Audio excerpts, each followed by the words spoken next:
Redditors who almost died, what happened? Slept through a house fire, ended up with 85% burns, spent 14 months on hospital during which I had pneumonia 3 times, lung collapsed and had a cardiac arrest. At 25, roommate had talked me into training for a 10K trail run, started vigorously training, lost some weight, got some decent conditioning, and about a week before the run, I noticed a small amount of blood in my urine, went to the urgent care, they took a sample, didn't see anything unusual and the doc chalked it up to jogger's hematuria, which is somewhat common apparently. Doc said to pause my running for a bit and it would clear up. I decided to continue training and finish my run, because I had worked so hard, and would stop for a couple weeks afterwards to heal. I finished my run with a decent time, about middle of the pack, quit running and waited, nothing was clearing up, if anything it was getting worse, and then pain started to accompany the blood, then it would get darker and darker, until clots would come out. Me being dumb was still going off the doctor's original claim that it would clear up on its own. One night, we decided to go watch Avatar in the theaters, and I got a large drink, held the pee during the whole movie because I didn't want to miss anything. After, went to the bathroom and felt dizzy, so we went home and I laid down to rest. Middle of the night, had to pee again, so got up, went a lot and it was so much blood it was like a murder scene. Finished and walking back to my room I passed out, and luckily hit my roommate's door on my way down, waking him up. He got me up and we went to the ER. After multiple tests, a CT scan discovered a tumor in my bladder that had grown to 6 centimeters, and every time I relieved my bladder, the pressure burst blood vessel supplying it. I had 4 units of blood transfused. Doc says I was lucky I didn't die right on the floor of my apartment, that roommate was the best man at my wedding a few years later, and is the godfather of our daughter. I was 20, and on my way to work on a Saturday morning, had a 95 Chevrolet Monte Carlo, driving behind me was a mid-2000s Chevrolet Impala.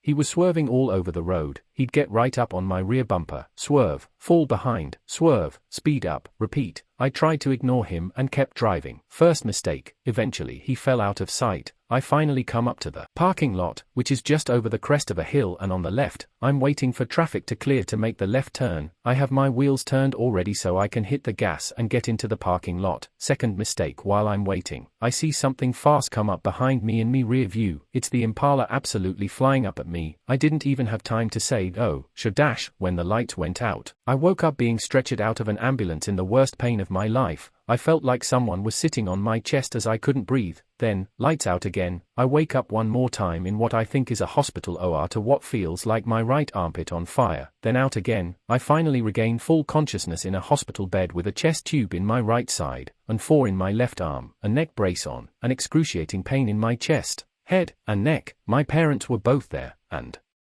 one of the first things I remember saying was, "My car's totaled, isn't it?" The Impala driver had fallen asleep behind the wheel and pressed fully on his accelerator pedal. He hit the rear end of my car at an estimated 75 miles per hour. Because I had my wheels turned, I was pushed into oncoming traffic where a brand new Toyota RAV4 then smashed into my passenger door at an estimated 50 miles per hour, causing my car to whiplash around in the opposite direction it was rolling. The impact was so hard, it tore my rear wheel off and sent it a quarter mile down the road. They found parts of my rear brakes in a tree. The passenger door was touching the center console. The front bolts for my seat had sheared out of the floor. Originally, first responders thought the reclining mechanism had broken because I was laid back in the car. I suffered 6 broken ribs, a punctured lung, a severely sprained neck, a nasty concussion, a perforated eardrum, and various other relatively minor abrasions. Aside from the half-deafness in my left ear, newfound motion sickness, and occasional neck stiffness, I'd say I made a full recovery.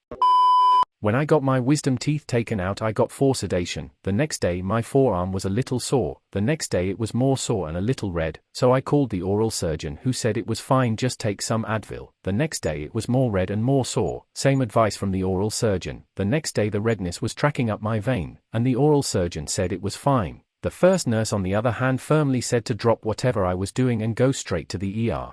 When I got to the ER they skipped me ahead of everyone in the waiting room and straight back to put different broad-spectrum antibiotics, 4s in each arm, and started me on a third one in pill form because I had a blood infection. I specifically remember them saying something to the effect of, "We don't have time to figure out what it is, we just need to kill it."